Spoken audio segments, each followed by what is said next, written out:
Hello दोस्तों, नमस्कार।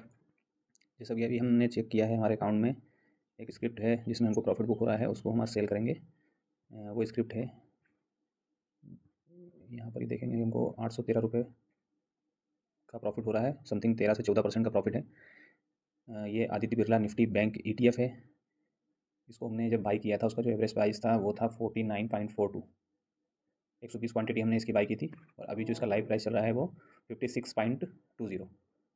तो जैसा कि हमने बता रखा है कि हमने सेकंड बार बाइंग थी, तो सेकंड बार जो बार की बाइंग होती है उसमें हमें 12% से ऊपर या 10% से ऊपर का प्रॉफिट दिखता है, 15%, 10% से लेकर 15% के बीच में, तो हम उसको सेल करके प्रॉफिट बुक कर लेते हैं। तो जैसे आज हमारा प्रॉफिट शो हो रहा है, और मैं हर वीडियो में बता देता हूँ कि जो हम बाइंग करते हैं वो एवरेजिंग विधि के माध्यम से बाइंग करते हैं। जैसे जैसे 10-12% की गिरावट आती है किसी भी शेयर में, निफ्टी 50 और निफ्टी 100 के शेयर में हम काम करते हैं, और जैसे जैसे उसमें 12 से 13%, 14% की गिरावट आती है, हम दोबारा से किसी एक दूसरे अकाउंट में उसको बाय कर लेते हैं। और जैसे ही उसमें हमको प्रॉफिट होता है, पहली बाइंग में 7 से 8% का प्रॉफिट बुक करते हैं, और दूसरी बाइंग में जो होती है उसमें जब हमको 10% से ऊपर का प्रॉफिट होता है तो उसको बुक करें। जैसे कि 13% का प्रॉफिट दिख रहा है, तो हम इसको आज बुक कर लेंगे।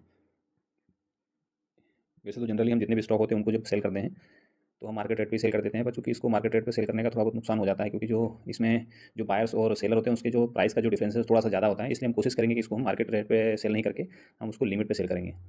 लिमिट में चूंकि थोड़ा सा टाइम लग जाएगा तो हम वेट कर लेंगे, और लिमिट आर्डर लगा दिया है। अभी जैसे 56.20 का प्राइस चल रहा है, अगर हम ये रेट पे भी डालेंगे ना तो तुरंत सेल नहीं होता है, क्योंकि इसके जो सेलर रहते हैं, जैसे हम यहाँ पर चेक कर लेंगे नीचे साइड में कि यहाँ पर हमको जो सेलर है, यहाँ पर जैसे आप चेक कर पाएंगे, यहाँ पर 56.20 का जो प्राइस चल रहा है, लेकिन अगर यहाँ देखेंगे आप, यहाँ पर तो ये वाला जो सीन देखेंगे आप, तो हम बेचने वाले हैं, लेकिन यहाँ पे जो खरीदने वाला है वो 21 रुपये पे है।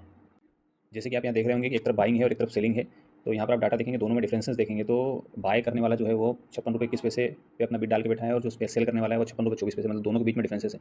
अगर हम इसको मार्केट रेट पर सेल कर देंगे ना, तो इसके जो बीच का गैप होगा वो थोड़ा सा हमारा नुकसान हो जाता है। तो हम क्या करेंगे, हम भी अपना प्राइस डाल देंगे जो भी वर्तमान चल रहा है, और जब उस पर रेट पहुँचेगा 56 रुपये 20 पैसे पे, तब हम इसको ऑटोमेटिक सेल हो जाएगा। तो चलो हम ऑर्डर लगा देते हैं, इसको हम सेल करते हैं। यहाँ पर हमारा रेट 120 क्वांटिटी शो हो रही है। ये हमारी 120 क्वांटिटी है, 56 रुपये 20 पैसे का ऑलरेडी रेट उसमें सेलेक्ट है, और इसको हम सेल कर देते हैं। अब हमने सेल कर दिया है, और ये शायद से सक्सेस भी हो गया है।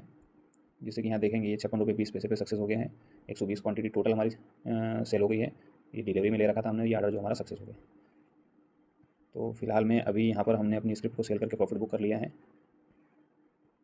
अभी यहाँ पर आप देखेंगे तो निप्पॉन निफ्टी बैंक, वो जो स्क्रिप्ट थी हमारी यहाँ से हट गई है, ABSL आदित्य बिरला वाली। अभी जैसे यहाँ देख रहे हैं, यहाँ पर 7% का प्रॉफिट है, नीचे भी 7% का प्रॉफिट है साथ। अब ये प्रॉफिट जैसे हमको समथिंग, क्योंकि ETF है, ETF पे हम नॉर्मली 7 से लेकर 10% के बीच में प्रॉफिट बुक करते हैं, तो इसको हम आगे सेल करेंगे।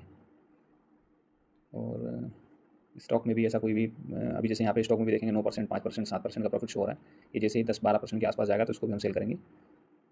और आज की जो दिनांक है यहाँ पर देखेंगे, एक सेकेंड, यहाँ पे आप देख रहे हैं वेडनेसडे है, 2:29 हुआ है, अप्रैल 23 है। तो जैसे भी आगे कोई स्क्रिप्ट में प्रॉफिट आता है हम उसको बुक करेंगे और आपको जानकारी शेयर करेंगे। Thank you so much.